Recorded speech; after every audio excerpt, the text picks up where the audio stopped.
timeless fragrance for you. It is a fragrance from 1926 and it is a beauty. It's from Chanel, and Chanel, like Dior and Guerlain, have exclusive fragrances that you can only buy at the exclusive stores. And I have one of them, I bought one of them. And this one comes in a beautiful box like this. It's a 200 ml fragrance. Here it is. I bought Bois de Iles. It is kind of the woods from the islands. I think it has to do with the woods that come from the colonies at the beginning of the 20th century or end 19th century. And this fragrance is made in 1926 by, yeah, I would say a Russian man, a Russian guy, Ernest Beaux. Ernest Beaux is brought up in the perfume tradition. His grandfather was in the army of Napoleon. He was taken prison in Moscow. He stayed there. His father worked for a very famous Russian perfume house, which was taken over by the French. And if you know a little bit about Russia before the revolution, it was a very rich country. The period of the Tsar, rich, I would say there were very poor people and very rich people. But if you have been written this literature from Turgenev, Dostoevsky, you know how this beautiful country was. And the people there, the noble people, they spoke French. And people traveled from Moscow to Paris, over Germany. There was a lot of traveling and trade, and the French were very interested in the Russian perfumery.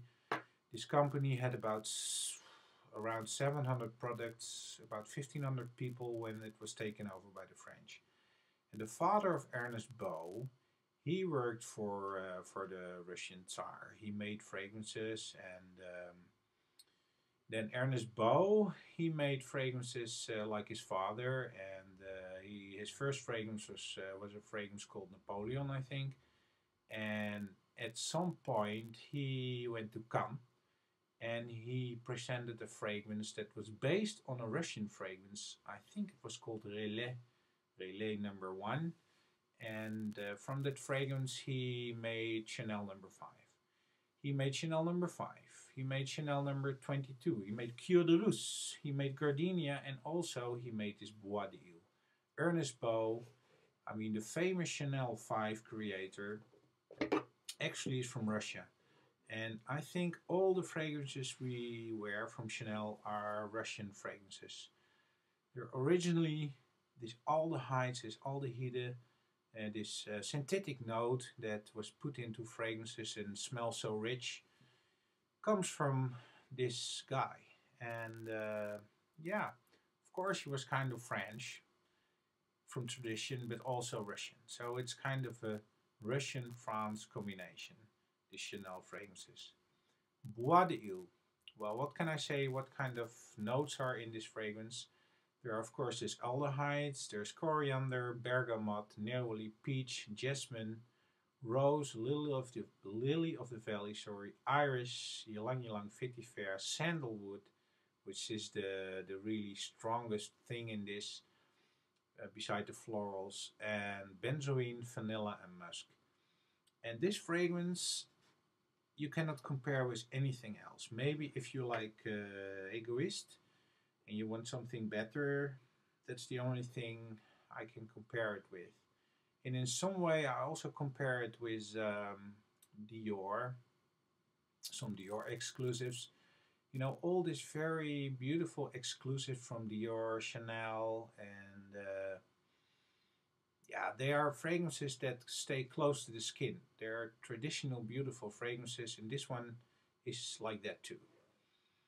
It's really beautiful, and in the opening it's not so nice, it's a little bit sharp, but it's with all the Chanels in some way. This one the same.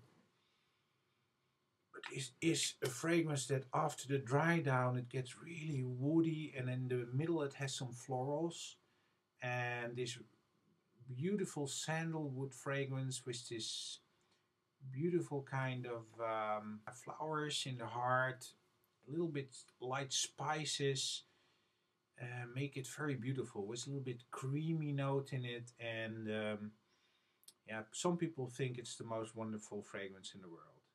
And I have to say, if this fragrance, I mean, it's relaunched, I know, in the 80s, but if this fragrance is really the way it was, I think it's a masterpiece for 1926. It's beautiful. If you want to try a Chanel, of course you can try Coromandel, you can try number 22, Cure de Russe. That's also a favorite for many people. I mean, but don't forget Bois de Iles. Bois de Iles is a fragrance for a woman, but I think it's very wearable for men as well.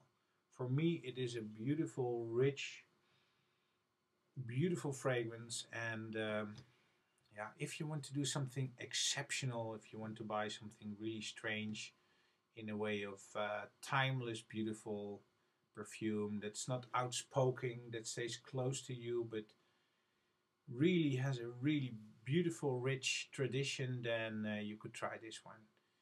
And I think it's payable. It's not too expensive for 200 ml. Well, it's okay. And try it. You will not forget this one. It's beautiful, and thanks for watching. I'll see you next time.